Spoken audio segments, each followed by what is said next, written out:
ఆ రోజు తర్వాత 3 సంవత్సరాలుగా నా మనసులో బతికిన అమ్మాయిని మళ్ళీ చూశాను.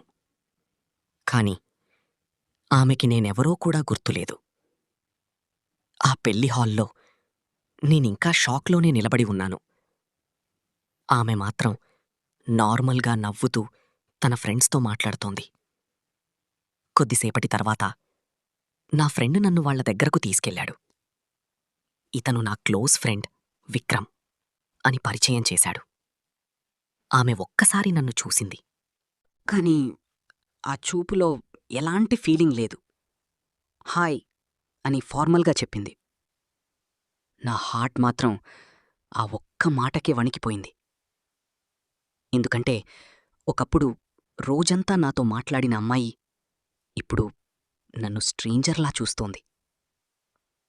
కొద్దిసేపటి తర్వాత అందరూ కలిసి ఫోటోస్ తీసుకుంటున్నారు. నేను అక్కడ్నించి వెళ్ళిపోవాలని అనుకున్నాను. అప్పుడే ఆమె ఫ్రెండ్స్‌లో ఒక అమ్మాయి నవ్వుతూ చెప్పింది. ఐశ్వర్య, ఇతను నిన్నే చూస్తున్నాడు. నేను ఆక్వర్డ్‌గా అక్కడే నిలబడ్డాను. కానీ ఐశ్వర్య మాత్రం సీరియస్‌గా నన్ను చూసి చెప్పింది. Hello mister. మనం ముందెప్పుడూ కలవలేదు కదా! అలా చూస్తుంటే కొంచెం అన్‌కంఫర్టబుల్‌గా ఉంది. ఆ మాట విన్న క్షణంలో నా హార్ట్ ఒక్కసారిగా ఖాళీ అయిపోయినట్టనిపించింది. అక్కడున్న వాళ్ళు అందరూ సైలెంట్ అయ్యారు. నేను చిన్నగా నవ్వి మనసులో అరే విక్రమ్! ఏంట్రా మన జీవితం ఇలా ఉంది? సారీ అని చెప్పి అక్కడ్నించి వెళ్ళిపోవడానికి తిరిగాను. అప్పుడే వెనక నుంచి ఐశ్వర్య మళ్ళీ పిలిచింది.